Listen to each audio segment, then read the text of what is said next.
Right now at 10, a peaceful morning shattered by gunshots. A congressional baseball practice under fire. An assistant coach from our area witnessing it all.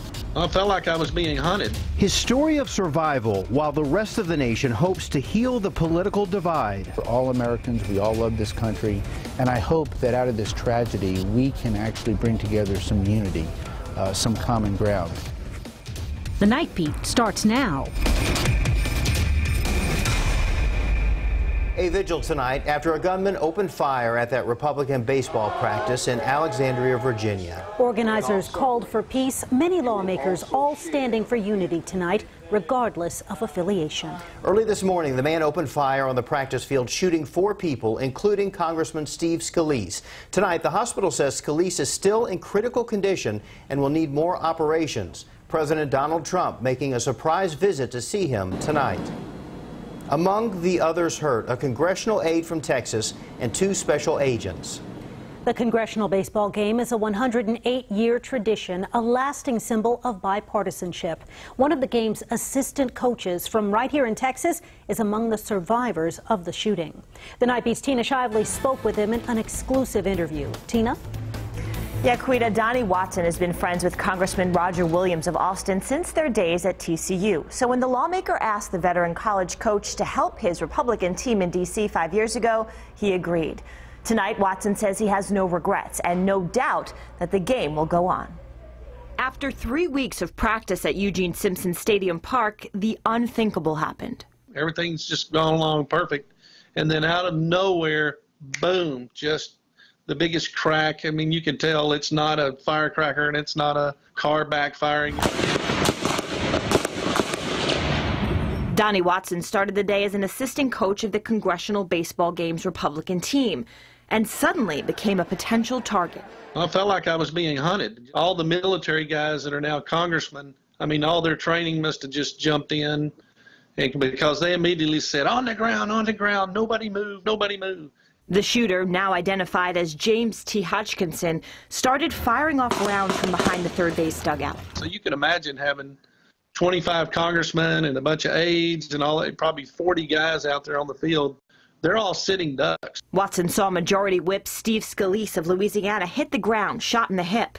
When the shooter paused to reload, the rest of the group ran for their lives into the dugout behind first base. And they were on the phone wanting to know where their details were. Why have we not responded? That's when Scalise's Capitol Police security detail arrived and started firing shots back at Hodgkinson, eventually taking him down and into custody. If he'd have made it to the end of our dugout without anybody returning fire, it would have been like Rand Paul said, a massacre. Watson wants the game to go on Thursday night. He is proud to be part of an effort to unite us when our political climate is so very divided. It's a great opportunity to showcase that we can actually put 2 sides of a political division on one field and play a very competitive game and come up with a winner or loser and then be happy, that in the end, we're really trying to move the ball forward for our country.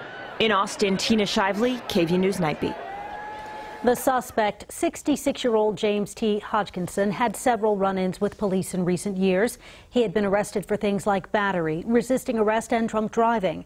Hodgkinson's Facebook page indicates that until recently, he ran a home inspection business out of his home.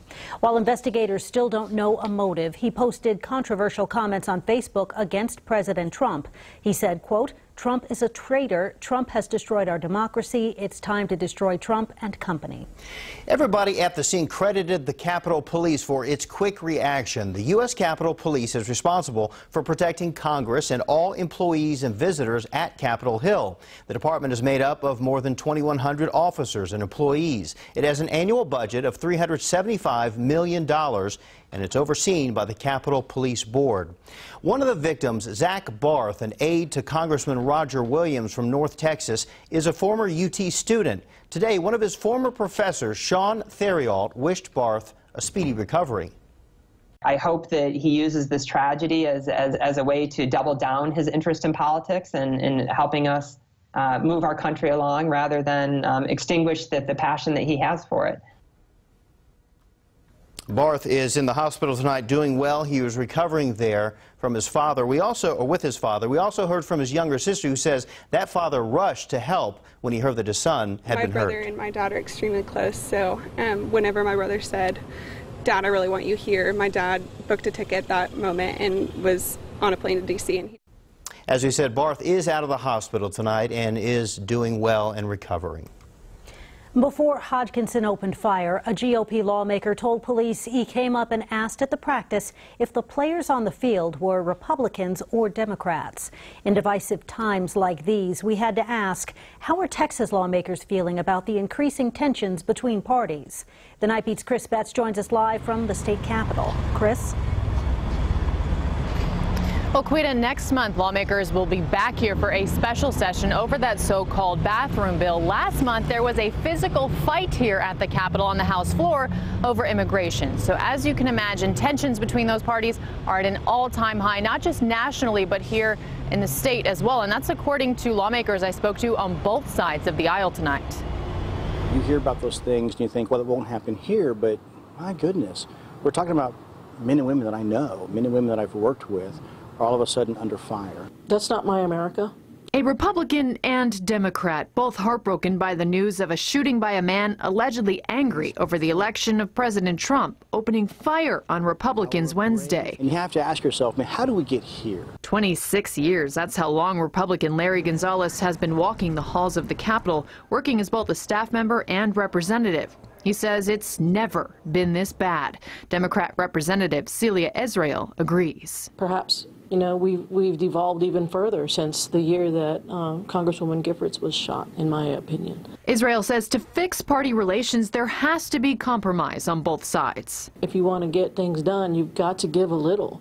Black and white is not an answer. I don't think that the voters want us to be fighting over God, gays, and guns. She says her priorities are not social issues. Both Israel and Gonzalez are focused on problems like transportation. We are all stuck in this congestion together. So what are we collectively going to do about it? You have to be able to get past some of those hyper-partisanship ideas and just do what's right for Texas. But it's those social issues, they say, that keep widening the divide, turning ugly on the House floor and on Wednesday, turning deadly in Virginia. Representative Gonzalez also tells me that he thinks that social media is playing a huge part in this, not only because of the mean things that people will say to each other over the internet that they wouldn't say to each other face to face, but because of the tweets that politicians are sending out, messages 140 characters or less. Reporting live from the Capitol, Chris Betts, KVUE News Night Beat. Chris, thank you. Now that game, which is scheduled for tomorrow night at Nationals Park, will go on as planned in honor of the victims. We'll update you with any new information we get on air and on our website. More information tonight about that high-rise fire in London we brought you as breaking news last night on the Night Beat. Police say 12 people died in the fire, but the death toll could keep climbing. The flames trapping more than 100 families inside. One woman dropped her baby to safety from the 10th floor. Firefighters there say it's the worst fire they've ever seen, and investigators are still trying to figure out what caused it. The reward is growing for information leading to the arrest of 2 Georgia inmates who killed their guards and escaped from a prison bus. The $115,000 reward is to find Donnie Rowe and Ricky DeBose. Early Tuesday, 2 guards were driving inmates between prisons when Rowe and DeBose overpowered them and used the guards' guns to kill them. The convicted criminals have been cellmates more than once and may have planned the escape together.